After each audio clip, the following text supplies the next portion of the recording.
Hey everyone, big news starting Tuesday, February 4th. Let's Talk K12 Education is moving to a new slot from 3 p.m. to 4 p.m. That's right. Every week, every Tuesday from 3 p.m. to 4 p.m., we'll continue to make K12 education everyone's community business. Don't miss a beat. See you at the new time. Hello out there again, awesome radio family. Thank you for joining us on 107.5 FM and 1570 AM every Tuesday. You know my question I'm getting ready to ask. Are you ready to learn, engage, and inspire? Well, if you are, welcome to the Let's Talk K12 Education Show. I'm your host for the next 50 minutes, Tonitia Langley, education enthusiast, thought leader, founder, and education consultant and coach. I'm excited to partner with you and be dedicated to the heart of our community, which is built on the foundation of education. As a former educator and classroom teacher from a traditional public school setting and a current education consultant and coach, my goal is to use this platform as an unbiased show to educate and provide information as it pertains to educating our future. That's the goal of the K12 Education Show, to let others know that in the challenging educational landscape, there is a light that pierces the darkness. There are educators working in the trenches, stakeholders, and educational thought leaders like myself partnering to close the gap of the school to prison pipeline with tenacity, grit, and grind while providing hope. And you know, my next phase, I'm the host, but you and the community mean the most. I would love for you to share your suggestions of what you would love to get more information related to K-12 education. So if you have something that you would like to hear or you want me to expound upon, with my area of expertise, email us at let's talk K12 education at gmail.com. Now, last week's New Year's first show of 2025, I was solo and explored education evolution, 20 trends shaping K-12 success in 2025. And I provided tons of information regarding the topic. If you would like a recap of those tools and resources or any other previous Let's Talk K-12 education show, search hashtag Let's Talk K-12 and catch us on the replay and comment hashtag replay by heading on over to Facebook, which you can find us on Awesome Radio 107.5 FM and 1570 AM with the purple and green logo. You can also stream us on YouTube, which is www.youtube.com at Awesome Radio WECU, again with the purple and green logo. Now, we have an intriguing show with the topic today. So, therefore, I have made the decision that we're not going to do the How is Your Brain Game segment today. All right. Going to take a moment on the Let's Talk K-12 Education show to just continue to show gratitude for a new year and new educational perspectives as we embark on this exciting new year 2025. I'm particularly excited to be hosting another episode solo today. It provides me the unique opportunity for us to delve deeper into some of the most pressing and thought-provoking issues facing education today. Here's to a year of innovation, collaboration, and shared successes. Let's dive into 2025 with gratitude, purpose, where we make education everyone's community business. As we welcome the new year, we have new news. We're excited to announce a new time slot and an exciting new chapter of the Let's Talk K-12 Education Show, starting Tuesday, February the 4th,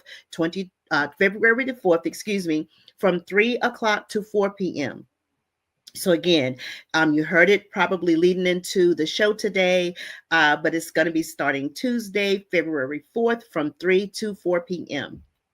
This time change from our 2 p.m. to 3 p.m. slot is designed to better connect with our incredible K-12 educators and listeners, making it easier than ever to tune in and engage with the conversations that matter the most.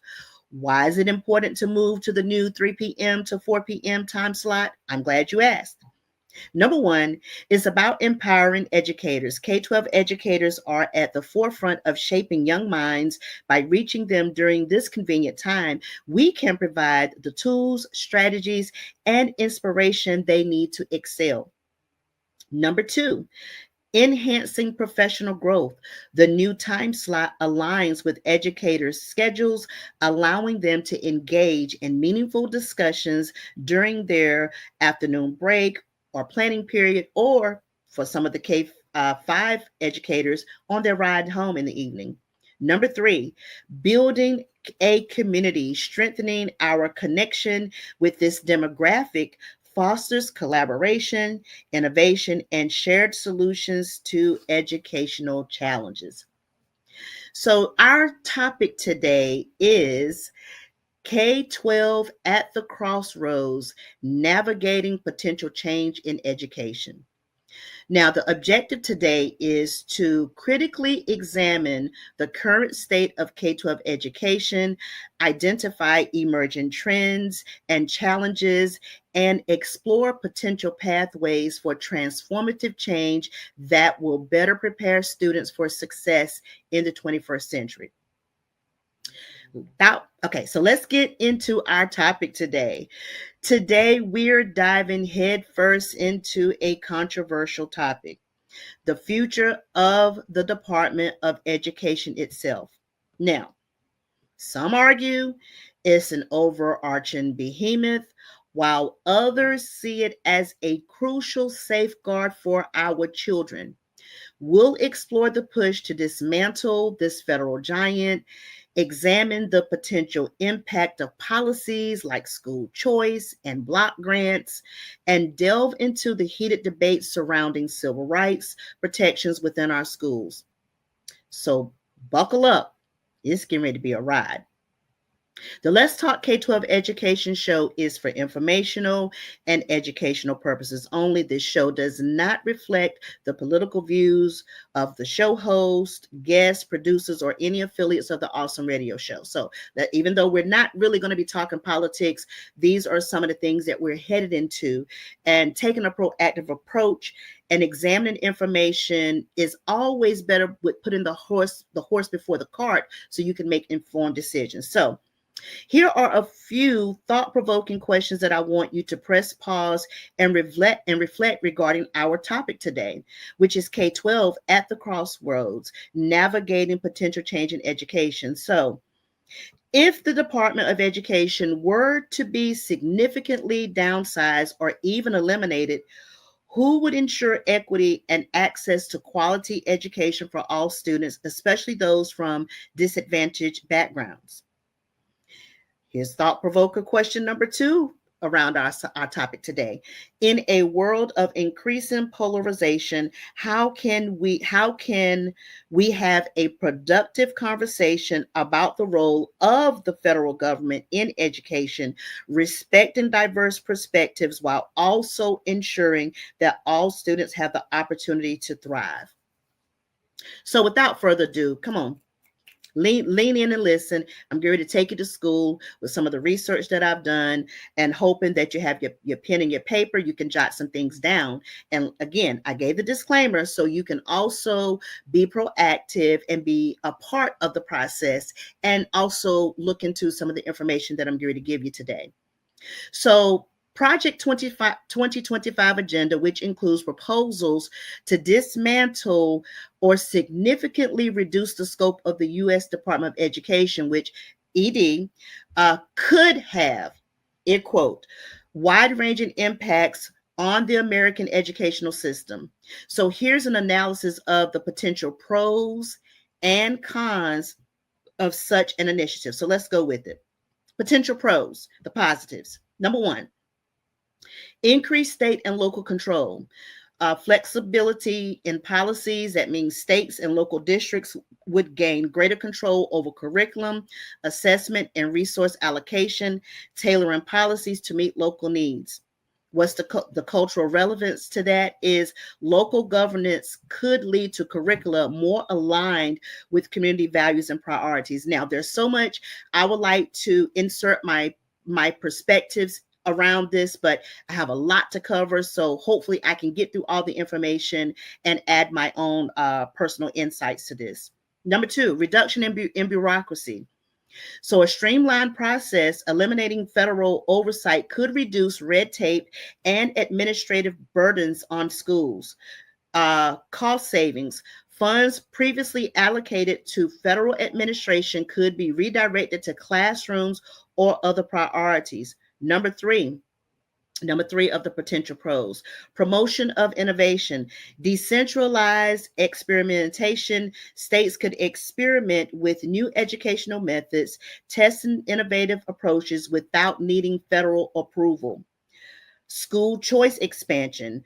Proponents argue this could encourage greater adoption of school choice policies, including vouchers, charter schools, and homeschooling. And number four of the pros: alignment with conservative educational values. Parental rights emphasis. This approach aligns with movements advocating for parental control over education and less federal intervention in teaching content such as cultural or historical topics. So I have my perspectives to add, but let me move on to the potential cons because I want to get to this before we head to our first break. Potential cons, that means some of the downsides if the Department of Ed is significantly reduced or dismantled. Number one, increase inequity. Uneven funding without federal funding mechanisms like Title I, low income districts could face significant resource shortages. That means educational disparities, whether states and districts could thrive while underfunded areas struggle, exacerbating educational inequality. Excuse me. Number two, loss of federal protections. That means the civil rights oversights. The Education Department enforces anti-discrimination laws like Title IX and IDEA. Dismantling it could weaken protections for students with disabilities and some other identified students. National standards decline. Without federal leadership, states might adopt vastly different academic standards, creating inconsistency across the country. So that was why North Carolina adopted Common Core, so it could be uniform when our learners go from this state to another state that also has adopted the Common Core curriculum. But again, let me move forward because I have more to cover before I break.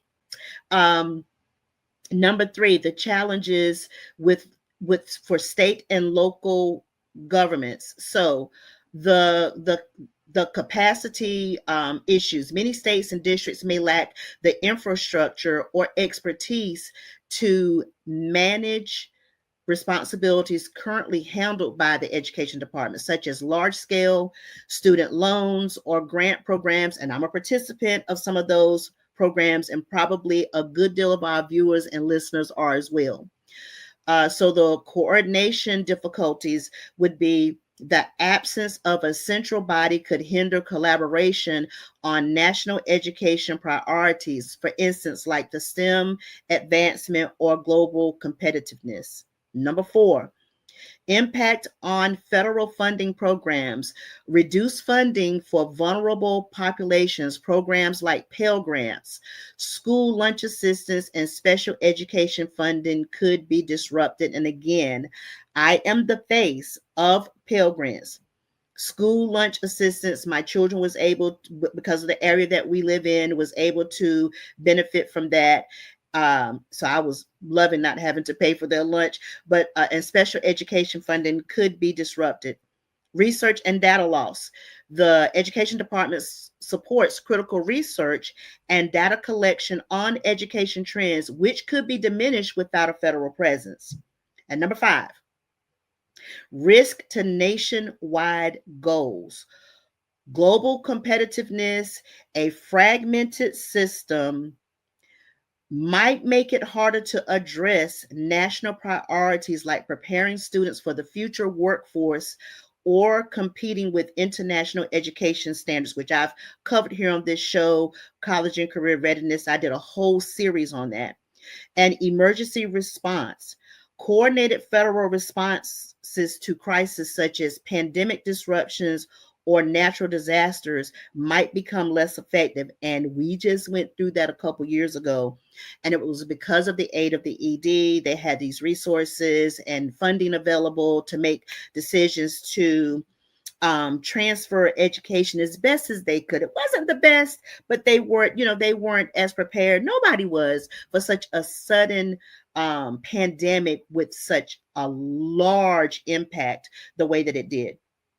Some of the broader implications: political polarization, dismantling the Department of Ed could deepen divides between proponents of local control and advocates for strong federal involvement. Educational stability, rapid shifts in governance structures could disrupt ongoing initiatives and create uncertainty for educators, families, and policymakers. Okay, I'll run through that one again.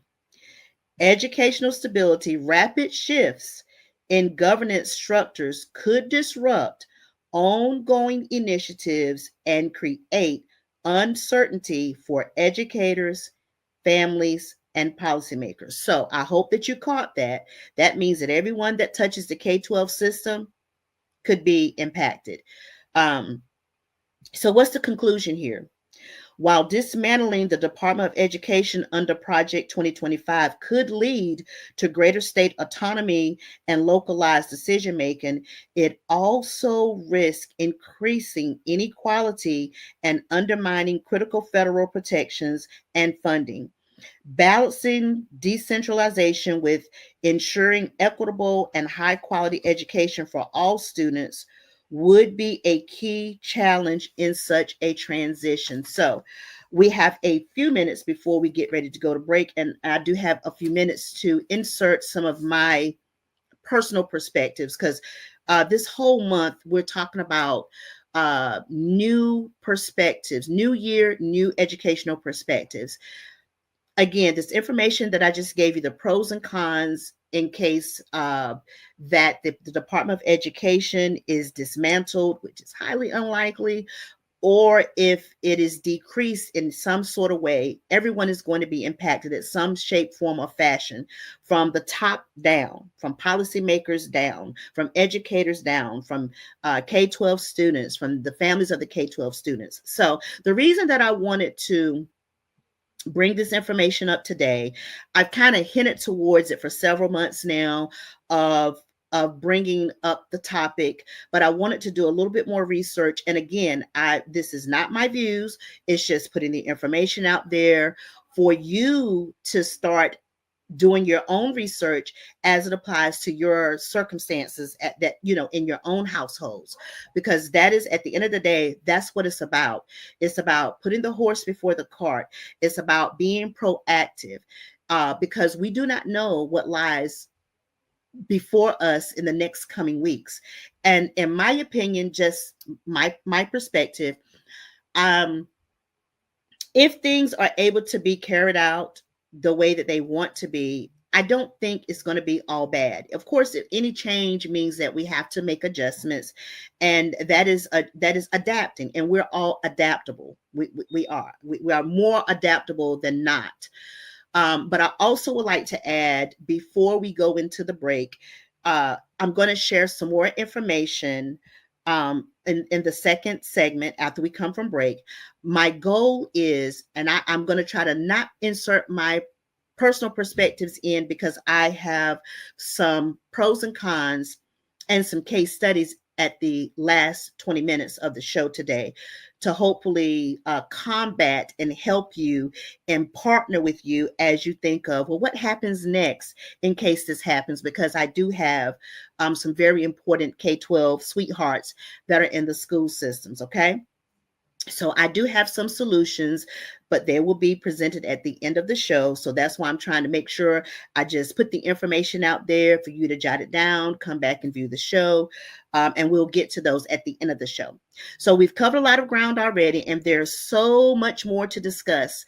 Let's take a short break to recharge. We'll be back shortly with more insights into the future of education. May the new year bring you some joy, growth, and success to all of our K-12 students and their families and educators. You're listening to the Let's Talk K-12 Education show on Awesome Radio, WECU 107.5 FM and 1570 AM, where we make K-12 education everyone's business. We'll be right back after this short message with more inspiration for the world of K-12 education. See you back after the break. Hey everyone, big news starting Tuesday, February 4th. Let's Talk K-12 Education is moving to a new slot from 3 p.m. to 4 p.m. That's right. Every week, every Tuesday from 3 p.m. to 4 p.m., we'll continue to make K-12 education everyone's community business. Don't miss a beat. See you at the new time. Welcome back to Awesome Radio, WECU 107.5 FM and 1570 AM. You can find us here talking about all things education every Tuesday on Let's Talk K-12 Education. You can find us on Facebook by typing into your search bar Awesome Radio 107.5 FM and 1570 AM with the purple and green logo. You can also go over and stream us from YouTube at www.youtube.com at Awesome Radio WECU. Again, look for the purple and green logo. Email us at let's talk K12education at gmail.com with topics that you would like for us to have discussed on the show. So before the show, I gave you some pros and cons with what may be coming out of Project 2025 with dismantling the Department of Education. And I gave you some pros and cons and just a little bit of my personal insights on that, because this whole thing that I have for January and beyond is new year, new educational perspectives. So without further ado, let me get into some of the deeper dives. And I'm going to make a valiant effort to get through as many of them as possible. I think I got about 8. All right. So let's get into it. The dismantling of the U.S. Department of Education under initiatives like Project 2025 could directly impact numerous federally funded and managed programs. Below, what I'm going to give you is an analysis of some of the key programs and how their removal or transition to state control might affect the educational landscape. So, for those families that's not sure how, all of the school is ran, the buses, the gas, teachers' salary, not to social intelligence, but it is from the federal initiatives and their money. And a lot of that is coming from the programs out of the Department of Ed. So the number one is Title I funding, which I taught in a Title I school. So it supports low-income schools. The overview of a Title I school is it provides financial assistance to schools with high percentages of students from low-income families. So what happens if the Department of Ed is dismantled or is a lot of their hold that they have is relinquished? Some potential, and the word potential impacts is equity concerns. Without federal oversight, state governments might not allocate funds equitably, leaving disadvantaged schools with fewer resources. So what they're trying to do is they're trying to not make it a federal initiative to be responsible for the funds that go to the schools, but put it on the state level, okay? Inconsistent support means some states may prioritize low-income schools, while others may reduce funding or divert it to other areas. An outcome example is a rural district relying heavily on Title I funds for basic resources such as textbooks and technology could face budget shortfalls, forcing schools to cut programs or increase class sizes. Number 2, Individuals with Disabilities Education Act, which is the scary word that us teachers know, which is IDEA. Overview: IDEA ensures that students with disabilities receive free and appropriate public education and including access to special education or related services. So the potentials for that is loss of protections. So some of the federal mandates under IDEA, including individualized education programs, IEPs, might no longer be enforced uniformly. Resource challenges. States may lack funding or expertise to support the diverse needs of students with disabilities. An outcome example: a parent in a state with limited special education resources might struggle to access therapies or accommodations previously guaranteed under IDEA. So, for instance, just very quick version of this: I am a licensed educator. I am at K12 curriculum instruction with a master's, uh, elementary ed, which is kindergarten through sixth grade, and I'm a reading specialist K through 12. So we operate just like doctors. We have specialty areas and where we can operate under certain licenses with state mandated tests that we've taken. So even though I am familiar with students with IEPs, I've taught them, I understand it. That is not my area of expertise. I'm a general education teacher. Okay. So I want you guys to keep that in mind. Number 3, Pell Grants, financial aid for college students. The overview: Pell Grants provide need-based financial aid to low-income college students. And the potential impacts: reduced access may mean eliminating or decentralizing this program could lead to fewer students receiving financial aid. I'm the face of a financial aid student, guys, okay? State variability: states may develop their own financial aid programs, but funding levels and eligibility criteria could vary widely. Outcome example: a first generation college student from a low income family might face higher barriers to pursuing higher education due to reduced aid financial availability. That was me. Number 4, federal student loan programs. I'm also the face of that program. Overview: the Department of Education manages federal student loans, offering low interest loans and income-based repayment options. The potential impacts if there is a closure of the U.S. Department of Education: privatization risks. Shifting these programs to private sector could increase costs for borrowers and reduce access to affordability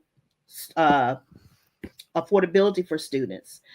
And number 5, civil rights protections, which is the Office for Civil Rights, OCR.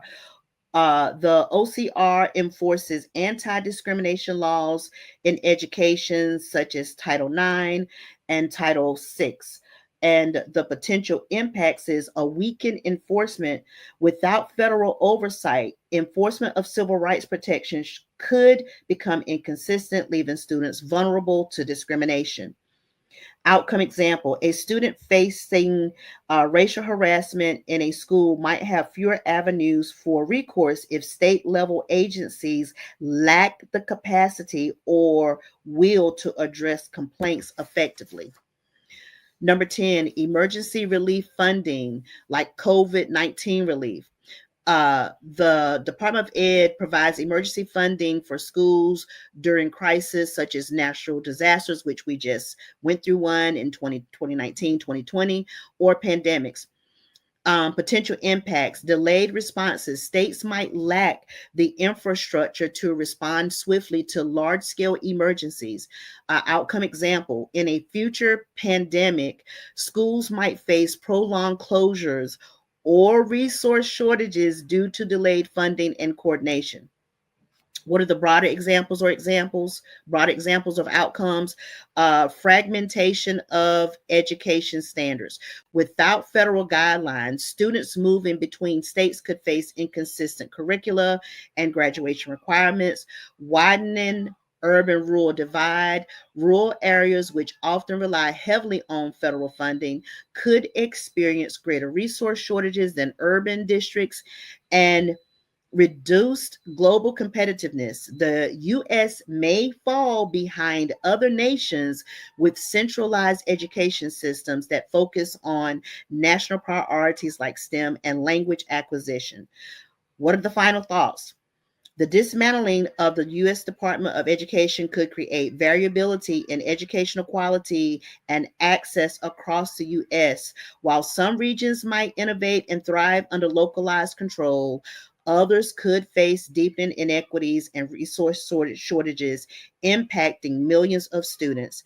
Addressing these potential gaps would require strong state leadership, substantial community involvement, which includes you and I, and innovative funding mechanisms to ensure all students receive high quality education. Whew. That was a lot to unpack. Let's give our brains a little break. May the new year bring joy, growth, and success to all K-12 students, their families, and educators. You're listening to the Let's Talk K-12 Education Show on Awesome Radio, WECU 107.5 FM and 1570 AM, where we make K-12 education everyone's community business. We'll be right back after this short message with more inspiration for the world of K-12 educators. See you after the break. Hey everyone, big news starting Tuesday, February 4th. Let's Talk K-12 Education is moving to a new slot from 3 p.m. to 4 p.m. That's right. Every week, every Tuesday from 3 p.m. to 4 p.m., we'll continue to make K-12 education everyone's community business. Don't miss a beat. See you at the new time. Welcome back to Awesome Radio, WECU 107.5 FM and 1570 AM. You can find us here talking about all things education every Tuesday on the Let's Talk K-12 Education Show. You can find us hashtag Let's Talk K-12, and you can go on over to Facebook, look for Awesome Radio 107.5 FM and 1570 AM with the purple and green logo. We're also streaming on YouTube. Yeah, we have options, guys. So you can look for us over there on www.youtube.com at Awesome Radio WECU. Again, look for the purple and green logo. Email us at Let's Talk K12 Education at gmail.com with topics you would like to have discussed on the show. So again, we're in partnership with you. You can find us all over social media. You can hear us on the radio, and you can also email us here on the show for some of your suggestions. So we're winding up the last minutes of the show. And as I told you at the top of the show, I wanted to leave some solutions. I know some of the information that I provided the first 20 minutes and during our second 10 minutes, the first 20 minutes of the show, we talked about some of the pros and cons in case the U.S. Department of Education is dismantled or if they decrease in their authority. And the second part of the show, we took a deeper dive with some of those specific programs and the potential outcomes if some of those programs are dismantled, and if they're, what the states would have to step up to the plate to fill those gaps in, if it's going to be localized control on a state level versus top heavy down from the federal level. So we talked about all of that on this show, which is K-12 at the crossroads, navigating potential change in education, because we do not know what lies ahead over the next couple of weeks. But I want to provide you with the information so that you are empowered to start doing your research as well. So here are some potential solutions and mitigation strategies. I call myself a strategist because I know there's going to be problems. Okay, there's a problem. What are the solutions? What can we do to empower ourselves? What can we do to better get ourselves in position with what may be coming down the pipeline in education? So to address the challenges that could arise from dismantling or significantly reducing the role of the U.S. Department of Education, stakeholders would need to implement a range of solutions to ensure equitable, high-quality education for all students. So here are some strategies tailored to specific challenges. Again, I challenge you. I'm putting the information out there for educational purposes, but I put in a call to action for you to do your own research as well. Number one, addressing funding inequities. challenges. Without federal oversight, states and local districts might allocate funds unevenly, which is a possibility, exasperating disparities between the wealthy and low income areas. So, here, what are some solutions?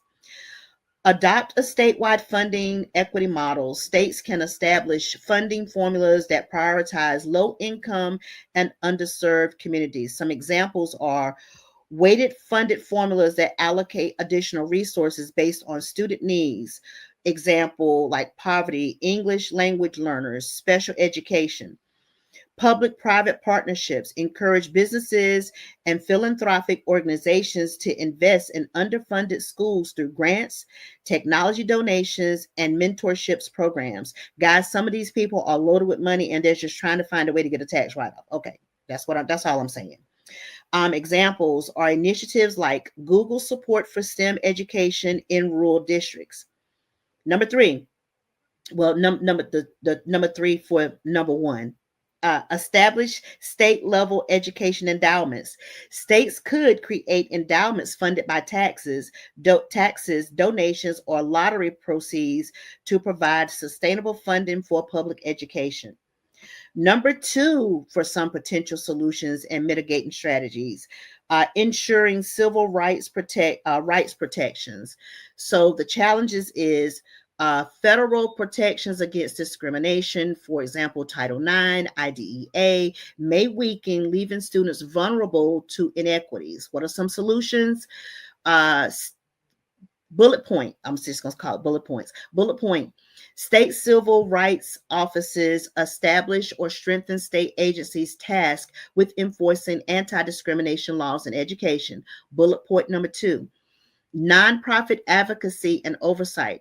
Partner with organizations like the ACLU, NAACP, or Disability Rights Education and Defense Fund to monitor and address civil rights issues. Bullet point number three, training for local educators. Implement mandatory training for school administrators and teachers on recognizing and addressing discrimination. So it's kind of like the thing with the students. What's the difference between teasing and bullying?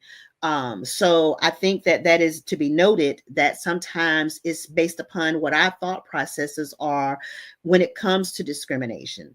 That may not be a discriminatory remark. It may not be a racial mark. It may not be discrimination at all. So having the proper training for that, I think, would be beneficial, so that we don't tie up the system, resources, and funds behind things that don't fall underneath those categories. That's just my little 2 cents on that. Number three, maintaining national standards and benchmarks. Challenges. Without the U.S. Department of Education, states might adopt widely varying educational standards, creating inconsistencies and reducing student preparedness. What are some solutions? Bullet point number one, interstate compacts. States could collaborate to establish shared standards and assessments similar to the Common Core Initiative. I talked about that earlier. Bullet point number two, regional education collaboratives. Neighboring states can form partnerships to share best practices, resources, and policy frameworks. An example is the New England Secondary School Consortium, which focuses on student-centered learning. Bullet point number three, incentivize quality standards. The federal government could provide optional grants for states that adopt rigorous academic standards and align with global benchmarks. So again, I hope that you hear that it's about community and it's about shared practices. Shared practices. I talked about that earlier.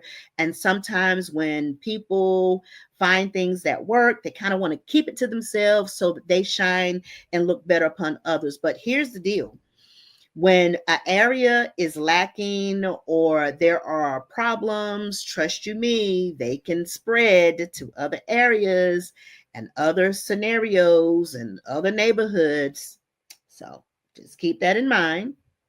Number four, preserving access to special education services. Challenges. Students with disabilities might lose access to federally mandated services and protections. What are some solutions? State level IDEA equivalents, states could pass legislation mirroring IDEA to ensure continued access to services like individualized education programs, which us teachers, whether you're special ed or general ed, know as IEPs. Increase local advocacy, encourage parent advocacy groups and nonprofit organizations to push for state and district level protections. So there's no I in team. We would all have to come together as a team, guys. Training for educators. Provide professional development to ensure teachers and administrators understand how to meet the needs of students with disabilities. So we need probably some refresher courses, a lot of things that we didn't have to have at our forefront because the federal government took care of that. Well, there may have to be a shift, and we may have to take more ownership and accountability in some of those, but we can do it if everybody is banding together as a team. Number 5, promoting lifelong learning and workforce preparation. Some of the challenges are without federal leadership, states may struggle to prioritize and implement programs focused on STEM, career readiness, and lifelong learning. What are some of the solutions? Statewide career technical education, CTE initiatives, develop robust CTE programs in partnership, there's that word again, partnership with local industries and community colleges. So an example of that is like apprenticeship programs that allow students to gain real world experience while earning high school and college credits. So again, it goes more than just having the credentials on your resume, because you can have the credentials and the education and no experience, and you still won't be able to get a job. We've all been through that. So that's a win-win for everybody. I'm just saying. Expand digital learning platforms. Partner with technology companies to provide access to online learning resources and skill building tools. Woo, don't get me going with skill building. Examples, platforms like Coursera, I talked about that last week, Udemy, Khan Academy for students and teachers. Here's my favorite, because I'm one myself: entrepreneurship and innovation grants. States could fund innovative education programs such as design thinking projects and student-led businesses. Don't get me going on that one because it makes me too excited. See how many more of these I want to try to get to. Ooh, let's see. Let's do number 6 and number 7, then we're gonna keep it moving. So number 6, supporting rural and underserved areas. The challenges: rural and low income areas, often reliant on federal funding, might struggle to maintain educational quality. Again, you're looking at the face or hearing the voice of an educator in those rural underserved areas. Not only did I teach there, but I raised my children there. So my children also attended these types of schools. What are some solutions? Excuse me.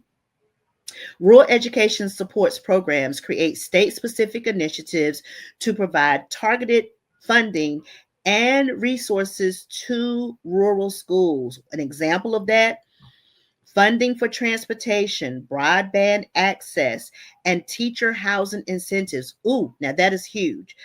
Even though our housing isn't as bad as some other areas, it probably does prevent some really nice teaching talent coming here to the area, because we don't have any housing incentives. So I would love to be on a board or something. I'm just saying. So if you're interested in that, let me know. I might want to come join your board for that. I'm excited about things like that.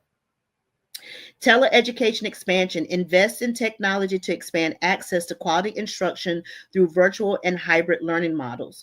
Mobile resource units: use traveling libraries. That would be really nice. I think we've had a few mobile libraries before. STEM labs or counseling units to reach remote areas. Number 7, managing student loan and financial aid systems. Challenges: transitioning federal student loan programs to private or state control could increase costs and reduce access to higher education funding. Again, you're looking at the face and listening to the voice of someone that was able to benefit from one of these initiatives. What are some solutions? State mandated State managed financial aid programs establish state level loan and grant programs with low interest rates and income based repayment options. In a bullet point number 2, public private loan partnerships. You can partner with financial institutions to offer competitive loan packages for students. And bullet point number 3, tuition free community college initiatives. I've heard of that other places.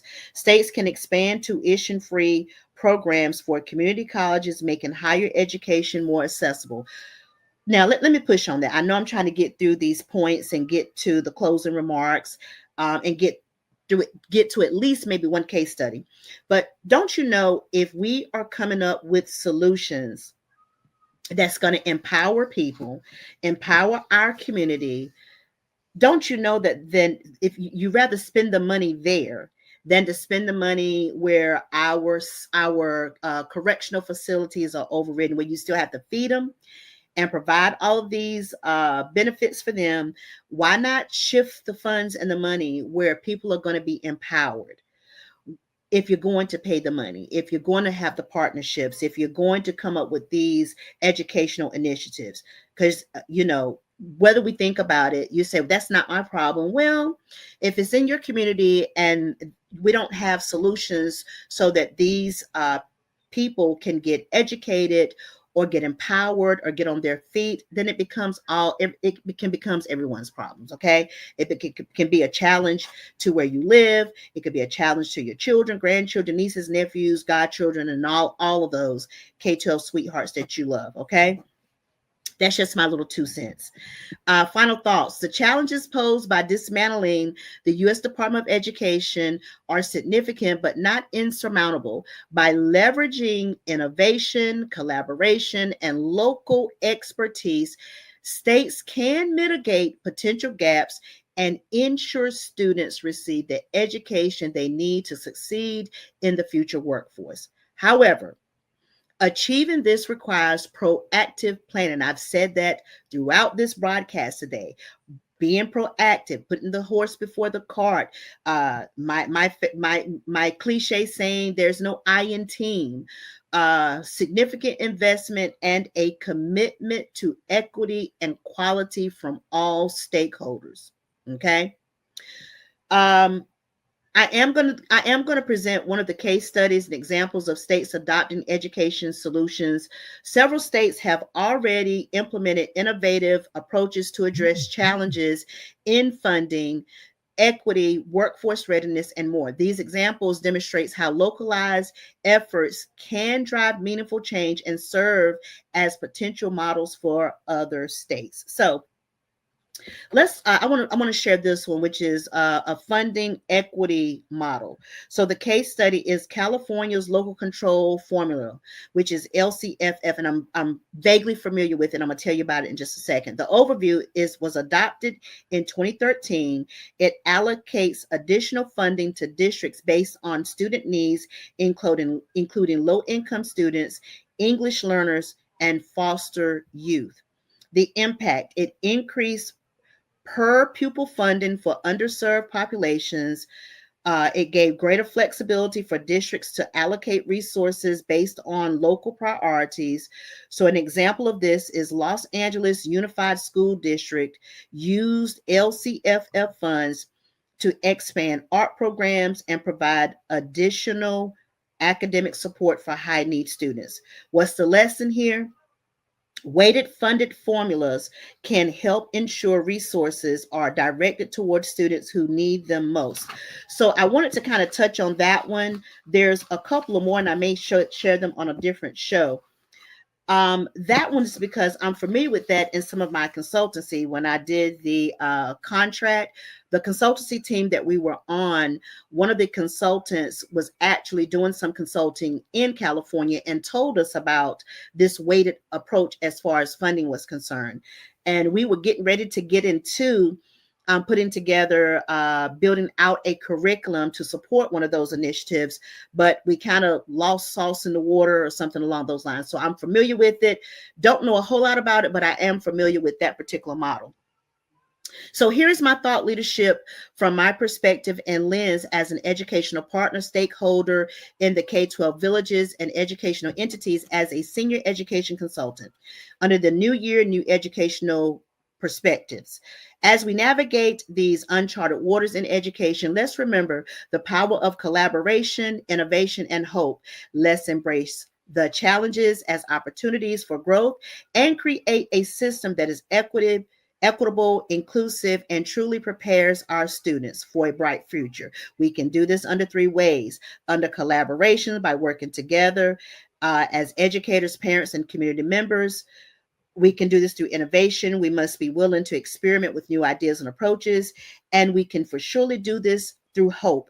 Despite the challenges faced in education, we must maintain a sense of hope and optimism. So I want to tell you thank you for joining us today under our exploration of K-12 at the crossroads, navigating potential change in education. I encourage you to continue exploring these topics and engage in the conversation. This is walking in my passion and purpose, sharing my thought leadership around K-12 topics. So I have an ask: do your homework with the information that I provided. But in the meantime, this is Tonitia Langley. I'm your educational enthusiast, thought leader, and show host for the Let's Talk K-12 Education every Tuesday. Until the next time, stay well and continue to make educational equity everyone's community business. Thank you for tuning in today on Awesome Radio, WECU 107.5 FM and 1570 AM from the Let's Talk Education Show. See you next week. Hey everyone, big news starting Tuesday, February 4th. Let's Talk K-12 Education is moving to a new slot from 3 p.m. to 4 p.m. That's right. Every week, every Tuesday from 3 p.m. to 4 p.m., we'll continue to make K-12 education everyone's community business. Don't miss a beat.